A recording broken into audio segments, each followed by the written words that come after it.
ఇక మరొక అంశానికి వస్తే ఇది కూడా చాలా సంచలనం అండి.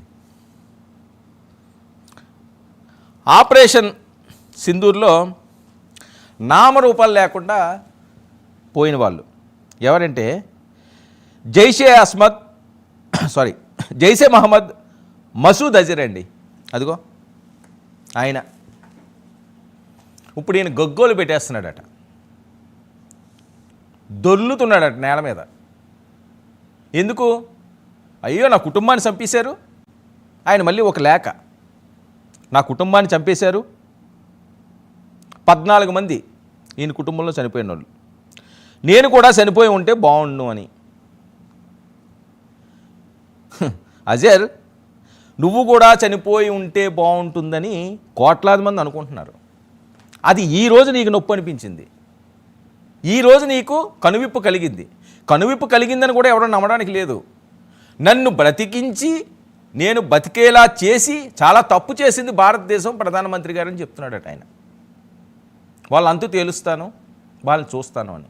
మరి మిమ్మల్ని ఏ రకంగా వదలాలి? ఎందుకు వదలాలి? పశ్చాత్తాపం ఏ కోసానన్నా కనిపిస్తున్నదా? వెక్కి వెక్కి దొర్లి ఏడుస్తున్నాడట. మోదీపై విషం కక్కుతూ లేఖ విడుదల. ప్రధాని మోదీ అన్ని నియమాలు ఉల్లంఘించారంటూ ఆక్రోశం.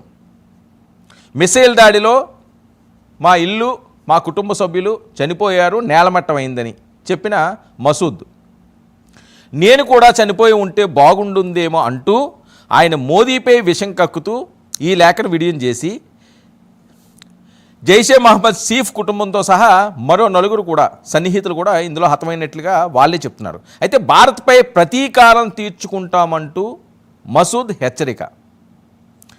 ఇక భారత్పై జాలి చూపమంటూ మసూద్ ఆ లేఖలో పేర్కొనడం. అంతేకాదు, నాకు ఎటువంటి భయం లేదు, నిరాశ లేదు, దుఃఖం లేదు అంటూ ఈ లేఖలో ఆయన ప్రస్తావించినట్టు. కాదండి, వీళ్ళు ఆలోచన ఎంత క్రూరంగా ఉంటుందంటే, ఒక పక్క మా కుటుంబ సభ్యులు చనిపోయారు, నేను చనిపోతే బాగుండు అని చెప్పి ఒక రకంగా మాట్లాడతారు. మరొక వైపు మీ అంతు చూస్తాను, మా కుటుంబాన్ని మీరు చంపుతారా, మోదీ గారు అంత చూస్తాను, భారతదేశం అంత చూస్తాను, నన్ను బతికించి తప్పు చేశారు అని చెప్పి మరో రకంగా మాట్లాడతారు. ఇంకోటి ఏంటి, నాకు భయం లేదు, నేను ఎవరికి భయపడను, నేను ఎవరికి వణికిపోను. మరి ఇప్పుడు ఏం చేస్తున్నావు నువ్వు? ఎందుకు ఏడుస్తున్నావు? ఏం చేయగలవు? దొంగ దెబ్బ చేయగలవు, ఓ 10 మందినో 20 మందినో పొట్టను పెట్టుకోగలవు. నీకు ఆ రక్త దాహం, మీకున్నది ఏంటంటే రక్త దాహం. దానివల్ల మీరేం సాధించలేరే. నీ దేశానికి మంచి చెయ్యి, నువ్వు హీరో అవుతావు. నీ ప్రాంతానికి మంచి చెయ్యి, ఆ ప్రాంతవాసులందరూ నేను దేవుళ్ళ కొలుస్తారు. అంతేగాని పక్క దేశం మీద విరుచుకుపడతాను, నేను బాంబులు పంపిస్తాను, మానవ బాంబులను పంపిస్తాను, మిషన్ గన్లతో పంపిస్తాను, అన్యాయంగా 10 మందినో 20 మందినో పొట్టను పెట్టుకుంటాను అన్న దాంట్లో నువ్వు పడే ఆత్మసంతృప్తే నీ వినాశానికి ఈరోజు కారణం. నీ కుటుంబ సభ్యులు ఏం చేశారో నిజంగా ప్రపంచానికి తెలియదు, కానీ దోషివి నువ్వే. నువ్వు చేసిన తప్పులకి, నువ్వు చేసిన పాపాలకి ఈరోజు వాళ్ళు బలయ్యారు, వాళ్ళు అన్యాయంగా చనిపోయారు. ఏ ఒక్క ప్రాణం, అమాయక ప్రాణం చనిపోకూడదు, అది భారత సిద్ధాంతం. 100 మంది దోషులు పోయినా ఒక్క నిర్దోషి కూడా పోకూడదు, ఇది భారత సిద్ధాంతం. ఇది ఇక్కడ చెప్పిన న్యాయం. కానీ అక్కడ పరిస్థితి ఉందా? మీరు పంపించిన ఆ మానవబావులు ఎంతమంది పోయినా పర్వాలేదు, వాళ్ళు ఎంతమందిని చంపారన్నదే మీకు లెక్క కావాలి. ఏంటి ఆ లేఖలో సారాంశం? ఎవరిని బెదిరిస్తున్నారు? ఇంకా ఎన్ని దెబ్బలు తింటారు? ఎంతమందిని ఈ రకంగా ఉగ్రవాదులుగా తీర్చిదిద్ది మిగతా దేశాల మీదకి వదిలి మీ రక్తదాహాన్ని తీర్చుకుంటారు? దీనికి ఎండ్ ఉండదా? దీన్ని ఫుల్ స్టాప్ పడే పరిస్థితి లేదా? జీవోత్సవం వల్ల ఈరోజు కుటుంబ సభ్యులందరినీ పోగొట్టుకుండి ఏమి సాధించావు? ఇది కదా ఆత్మవిశ్వాసం చేసుకోవాల్సింది ఎవరైనా సరేని. ఇంటికి వెళ్తే పట్టేడన్నం ప్రేమగా పెట్టే భార్య లేదు, మరి ఆ తల్లిగారు ఉన్నారో లేదో తెలియదు.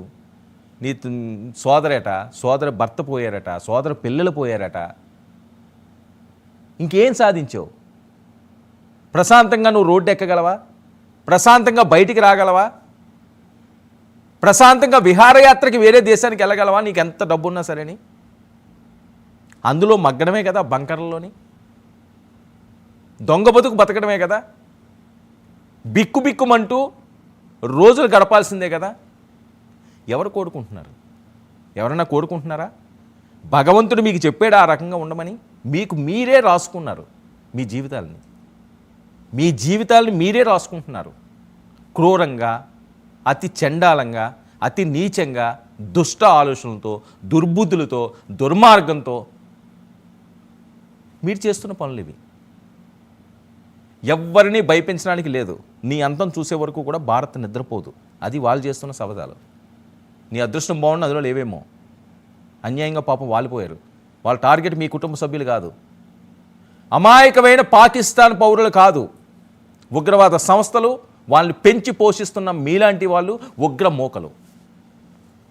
అది తెలుసుకోవాల్సింది. భారత్ మట్టు పట్టాలి అంటే గంటలు చాలు మీకు. పాకిస్తాన్ మీదే కక్ష ఉంటే ప్రధాని మోదీతో సహా ప్రతి ఒక్కరు ఈరోజు ఏం మాట్లాడుతున్నారండి మీడియా సమావేశంలో?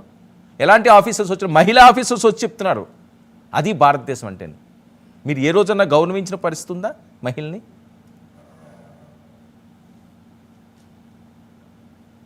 మీకు ఎంత చెప్పినా బుద్ధి రాదు, మీ తత్వం మారదు. అందుకనే మాటలు వదిలేశారు. చేతలు ఒకటే మీకున్న పరిష్కారం. మరొకటి, పాకిస్తాన్ మీడియాలో ఆయన చనిపోయాడు అంటున్నారు వస్తున్న వార్తలు. లేదు లెటర్ రిలీజ్ అయిందని మరీ అంటారు. ఎందుకంటే ఈ చీప్ ట్రిక్స్ ప్లే చేస్తుంటారు. పాకిస్తాన్ ఎక్కువగా ఈ ట్రిక్స్ చేస్తుంటుంది. నిజంగా పోయినా బయటికి చెప్పరు. మిగతా వాళ్ళందరూ కూడా కదా అధైర్య పడిపోతారు, ఆత్మస్థైర్యం కోల్పోతారు. వాళ్ళు కానీ నిలబడకపోతే మమ్మల్ని ఎవడు కాపాడుతాడు? మీకు మిమ్మల్ని కాపాడుకోవడానికే కదా అందరినీ బలిపశువులు చేస్తున్నారు. మీ వాళ్ళని కూడా మీకు మీరు కాపాడుకోవడానికి, మీరు సుఖంగా బతకడానికి బలిపశువులు చేస్తున్నారు. మరి నువ్వు బతికేవా చచ్చిపోయావా? బతికితే లెటర్లు ఎందుకు? ఓ వీడియో రిలీజ్ చెయ్యి. ఇదిగో మోదీ గారు పలానా దగ్గర నేను ఉన్నానండి, ఇదిగో భారతదేశం మీ అంతు తేలుస్తాను, పలానా దగ్గర నేను ఉన్నాను, దమ్ముంటే నన్ను చంపండి, ఎందుకు మా వాళ్ళందరినీ కూడా చంపుతున్నారు, మా కుటుంబాలని చెప్తే. ఇది కదా వీరత్వం అంటే, ఇది కదా మగాడితనం అంటే. మనం వెళ్ళి బంకర్లో కూర్చుంటామా? మనం వెళ్ళి మంచి మంచి స్థావరాలు ఏర్పరచుకుని సేఫ్ జోన్లో ఉంటామా? ప్రజలను బలి చేసేస్తారా? అన్యాయంగా ఇతర దేశాలకు తీసుకెళ్ళి చంపిస్తారా? మీ కుటుంబాలను కూడా కోల్పోతారా? ఎంత దారుణం, ఎంత నీచం, ఎంత దుర్మార్గం, ఎంత అసహ్యం, ఎంత జిగుప్సాకరం.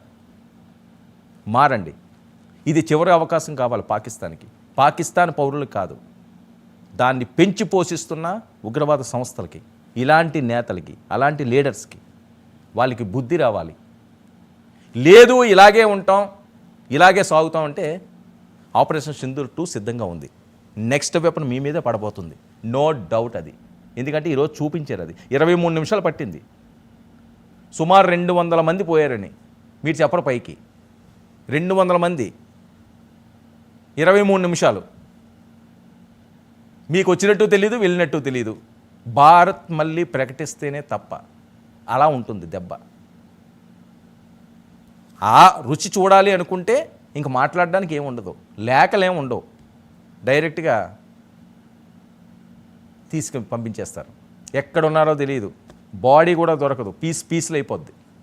అలాంటి చావు కావాలనుకుంటే ఇంకా ప్రగల్భాలు పలకండి, హెచ్చరికలు చేయండి. లేదు ఆత్మవిమర్శ చేసుకున్నాం, పశ్చాత్తాప పడుతున్నాం అంటే భారత్కి క్షమాపణలు బహిరంగంగా చెప్పండి, కాళ్ళు పట్టుకోండి, కాంప్రమైజ్కి రండి. ఇదే మీకున్న ఆఖరి ఛాన్స్. ఓ షార్ట్ బ్రేక్ తీసుకుందాం. బ్రేక్ తర్వాత ప్రైమ్ డిబేట్